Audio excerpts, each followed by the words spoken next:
Episode 5. And today we're going to talk about this. Well, not exactly this. Actually, we won't talk about this tool, but it is part of my routine, part of my warm-up routine, and that's what episode 5 is going to be about. It's going to be about warming ourselves up before we practice. You do a warm-up, right? And you also stretch, maybe stretch before and after your practice. Let's go ahead and get started. So I've got this little cheat sheet here, right? And that's how I know what my daily warm-up is. And by the way, my practice may vary day to day, but my warm-up doesn't vary. Every day I start, and this takes about 22 minutes to complete. Now the reason why I do the warm-up first, I mean obviously it's in the name, right? Warm-up.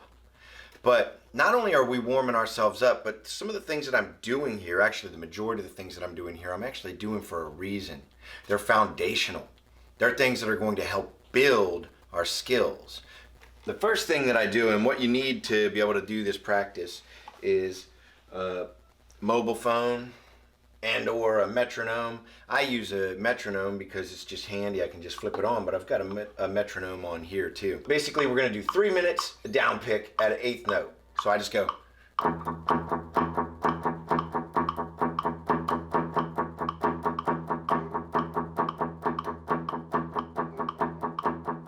Now make sure you pick a speed that you can do for 3 minutes.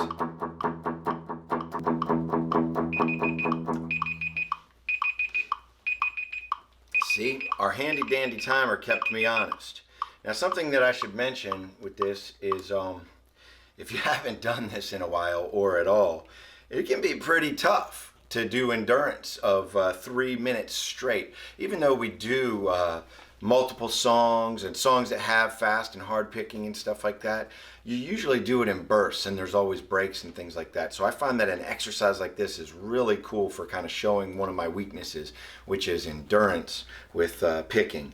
So now I'm going to keep that timer set at 3 and we're just going to switch it up to alternate picking. It goes something like this.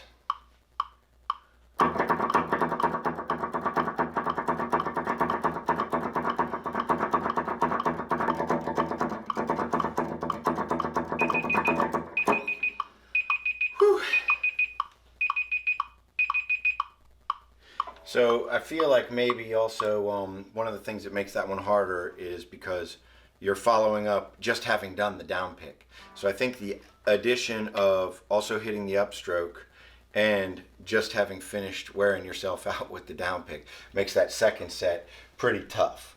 So the next thing, we're just going to do 20 seconds, and I'm just going to kind of eyeball the 20 seconds here because what I want you to see really is what we're trying to do. This is a legato move, so hammer-ons and pull-offs.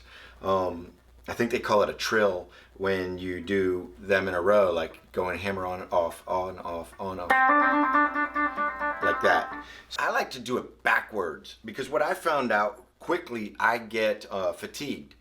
And so by the time I get to my pinky, my whole hand and wrist and forearm are kind of worn out. And the funny thing is, the weakest link in my hammer-on and pull-offs is the pinky. So I found that by the end of my 2 minutes of doing legato, I'd get there and try and do my pinky, and I couldn't. I feel like I was not working out my weak spot. So I turn it around. So what I do is I start with my 3rd finger on the fretboard, anywhere. I usually pick the G string because it's just a comfortable string to hammer on and pull off. And then from the 3rd finger, I'm going to just use the 4th finger, my pinky, and just do a hammer on and hammer off for 20 seconds. And then once that's done, I'm going to go from my 2nd finger to my pinky for 20 seconds. Then, because my 2nd finger, I've got my 3rd finger now so I do 20 seconds with that one. Once I'm satisfied that I've done that one for my 20 seconds, I then move to my 1st finger, and then we're going to go back to the pinky again. But I've still got a little steam left in my forearm. Little, but it's better than the way that it was when I did the opposite direction. So we just go. Then I move, still keeping the 1st finger down, to my 3rd finger. And then finally, I'm going to go from my first finger, still being down, to do my second finger. Now, because I've just started out with this, I really do find that part very tough and challenging. However, that's encouraging to me because it makes me feel like I'm doing something where I have a weakness and I'm doing it daily. And you know what that means? If we attack our weaknesses daily, what that means is we will become better at them. That's a given.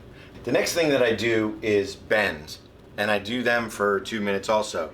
I wouldn't say that I'm weak at bends, but really I only bend with 2 fingers primarily, and that's probably fine. You can get away with most things with that. But I want to go ahead and work my fingers up to the point where I can get a bend in, at least a half bend, with every finger. So what I do is I do just 2 minutes of bends.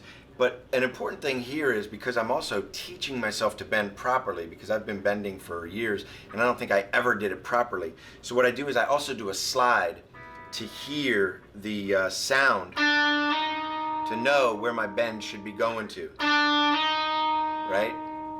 And so then I know if I'm doing a half step, I just slide one fret, and then I bend it. And I get it to where I know that it's right. And that's gonna help me also with my intervals and being able to hear them and stuff. But what's most important is a lot of times you'll have a whole step bend, right? And you'll only do a half bend, where I should have gone to there, but I only went to there. So in other words, if I'm doing something in a song that's a key part, I'm now out of sync or out of key with the rhythm section. So I want to make sure that when I do my bend, I'm doing a whole bend as opposed to a half. So that's part of the practice, is also listening to that interval that you're going to bend and making sure that you bend to that point. Okay, for the next thing, distortion off. We're going to do 5 minutes. This is a tough one, and we're going to have a timekeeper with us too. And we're going to do the chromatic scale. Here's the thing, all the stuff that I found on YouTube, when they do the chromatic scale, they just use 4 fingers because that's what we have, right? Unless you have 5 fingers or 3 fingers. But what everybody on there seems to do with the chromatic scale is they go,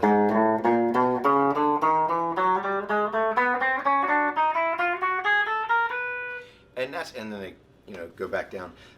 That's great, but that's not the chromatic scale. It's actually missing a note on every string, except for when we get to the B string, because it's just 4 half steps.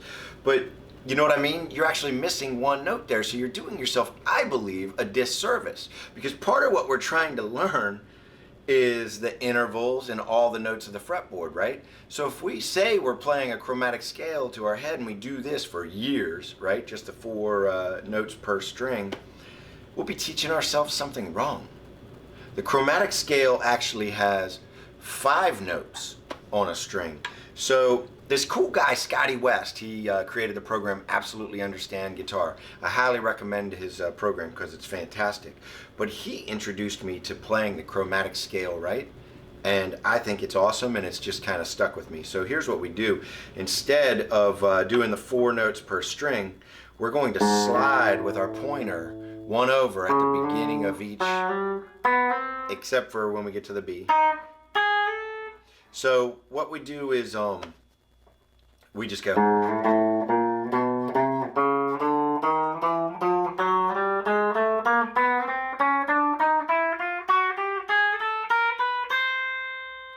See that's half steps all the way up in a chromatic scale. It's amazing to me that so many people say, hey, practice the chromatic scale, and then they show you one that's not the chromatic scale. So here's the thing, when we go back up, we're not going to use our pointer finger, we're going to use our pinky this time, and we're going to slide backwards. So we'll just go.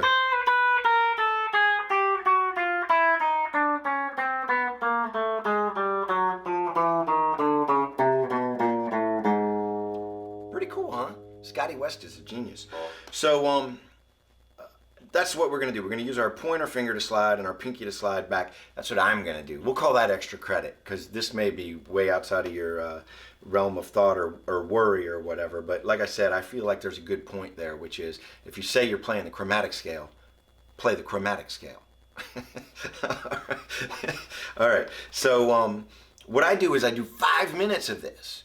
Now this has got a lot of benefit to it, right? Because not only are we teaching the connection between our hands, we're also moving up the entire fretboard, listening to it the whole time, that half step or 1 fret leap during the chromatic scale. Basically, I go down, I go up, or up, down, and then I shift 1 fret. And I do it again, and I shift 1 fret, and I do it again, and I shift 1 fret, and I do it again, and I go all the way up the neck with this. Now, once you get up here, it can get very cumbersome. So again, we want to use our timekeeper, right? And you, especially if you're new to the chromatic scale in this way, you want to slow down a pretty good bit. But you know, that's up to you. If I put it at like 100, then that's like kind of a comfort area, and I just go.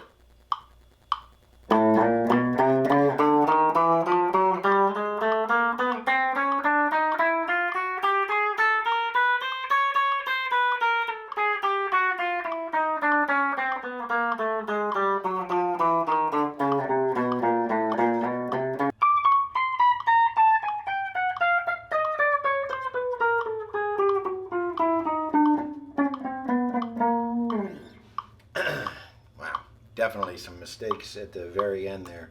So now I'm gonna do 5 minutes of chords. Throw in a little strum. Don't make it anything complicated because you don't want to mess with your head while you're trying to do the chords, but just, you know. So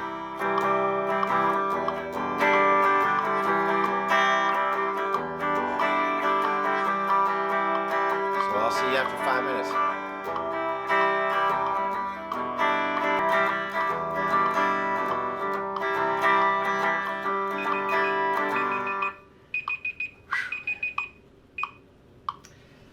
That's tough. And just constantly staying on those chords can be pretty brutal. But I'll tell you what, by the end, it was almost autonomous. And that chord switch came much more natural to me. I was no longer thinking about it. Isn't that neat? In just one day, in a couple minutes. Imagine doing that daily, like a foundational practice, just like I said. So this entire week, I'll be switching from C to that G with a B root. So the last thing that we have is maybe the most important part. And that's gonna be like finger exercises and also stretches. Now for this part, I highly recommend, as a matter of fact, I'm going to insist, actually disclaimer, I mean, I can't tell you what to do, obviously, and please, if you do any of the stuff that I'm talking about, do it carefully and use a medical provider to help you make your decisions. Now that we've got that disclaimer out of the way, take your guitar off, because this part, a lot of times I used to just kind of leave my guitar on, and then I'd go through the stretches, you know, and it's like, done, and back to jamming. But the fact of the matter is that we need to take this part seriously, especially us older, gray-haired guys, because our bodies aren't getting younger. And you're gonna start feeling things in your wrists and in your elbow and in your shoulder. And by the way, that toy that I was showing you guys at the beginning, it's a Dynaflex, the power ball. And it basically is just something, you get it spinning, and then it does a gyroscope effect. And what I use it for is, it's just kind of cool to warm my wrists up, because I can just be sitting there. I can be sitting at the TV or something, although it annoys my family. And just sit there doing that, and it's a little bit of a wrist workout. It's not crazy. Another thing that I sometimes do, and that I know that a lot of people do, is grip strength stuff. This one I'm a rock climber, and so I got this one for rock climbing from Iron Mind. You should check these guys out. If you're like really looking to improve your grip strength and make your grip strength out of this world, you should check these guys. These I think they're called Titan grips or something. I don't know, it's been years since I bought them. I have all the different sizes. Some of them are incredibly hard to close, but I highly recommend them. And then there's this thing. This one is just a Pro Hands Pro, but there's a lot of different models. And it does individual finger strength. And I like to use them both by doing fingers on the end, and by the way, you do it with your fretting hand, right? Although, remember, I like to keep things symmetrical, so I definitely do my workout on both sides. By the way, even if I feel like this is not going to do much for my picking hand, who knows, it may, but I still switch hands. And I do both. I do kind of what is sort of like the crimp grip, which is so that your fingers are hitting straight down onto these plungers, which is considerably harder than this grip, which is just kind of an easier way of doing it. Sometimes I'll do them individually, sometimes I'll do them all together. But that's not the important part here, because during guitar I don't really do that. But what I do, did I say doo-doo? And sorry, I have kids. So I got this thing, and it's basically these rubber bands, and I hate it. I'm not trying to knock anybody for their cool invention or whatever, but as you can see, it takes a good amount of time to get it on every individual finger. Once it's on there, it's actually kind of cool.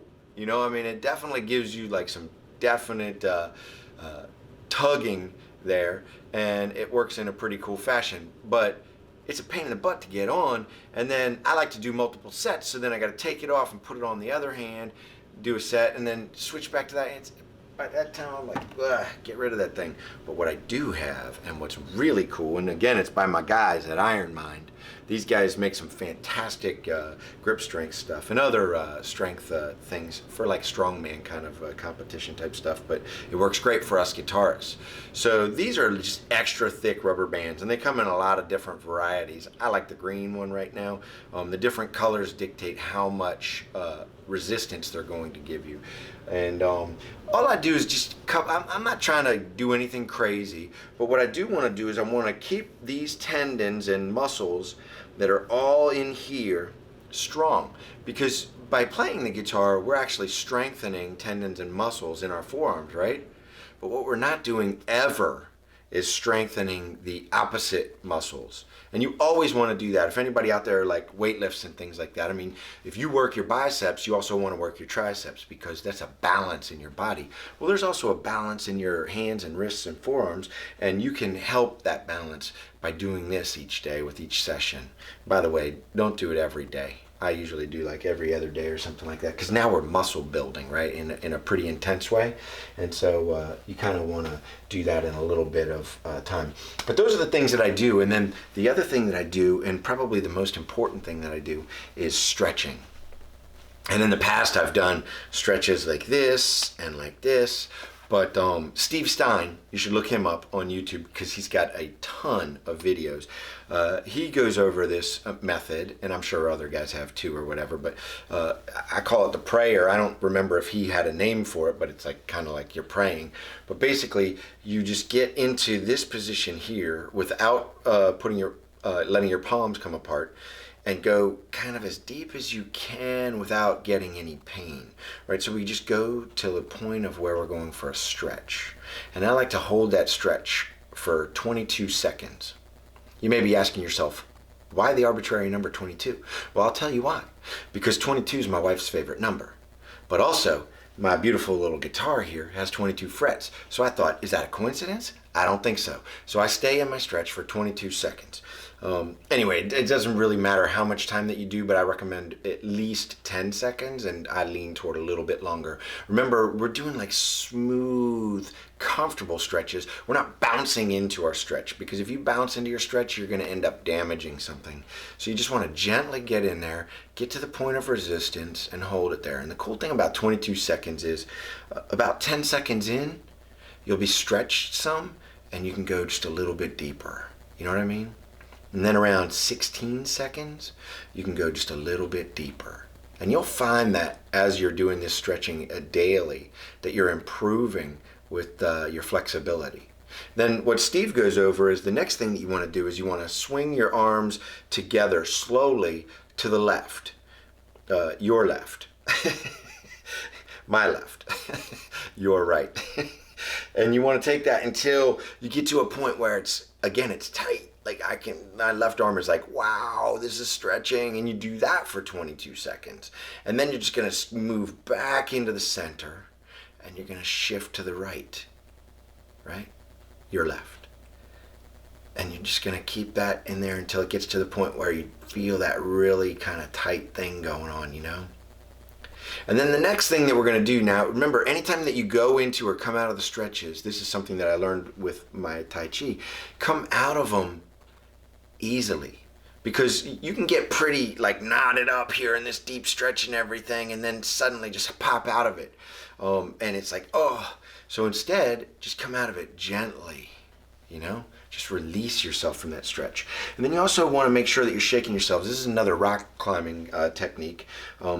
Basically trying to get the blood flowing into your hands, right? And then you go up above you, and that'll basically clear the blood out of the capillaries and the veins in your arms. And then you go back down, and you just kind of do that a couple times, and you'll feel that's a relieving thing too, because it's also kind of loosening up your wrists and things like that. Steve Stein also talks about something that I just started incorporating after seeing his video, which is pinch your fingertips. And it's actually kind of cool. It just kind of is another way of getting the blood circulating, and it sort of just like lets you know that you're alive. Yep, I'm alive. Okay, so after we do that, then let's see, what else am I doing? Oh yeah, so another one that you want to do is, remember, this is our fretting hand, so this is really where we're going to get the most benefit out of this, but we're going to do both hands. So you just want to stretch your fingers apart like this, and get them stretched good, and just continue and do that for each group of fingers on your entire hand. And that's it for the stretching, and actually that's it for the episode 5. All right, that's it for episode 5. I hope you guys enjoyed that. Definitely give me some feedback. Let me know in the comments what you're doing for warm-ups and or stretching, and if you do things before or after you play guitar, or how you do it. And give me ideas of some of the stuff that you do, and let me know what you think about the stuff that I do. And then also like and subscribe. And share this with your friends. You got friends who play guitar or who are interested in playing guitar? Share, spread the word, and let's hold each other accountable. I look forward to hearing from you guys, and I'll see you next week with I think we're being invaded by aliens. I'll see you next week with episode 6.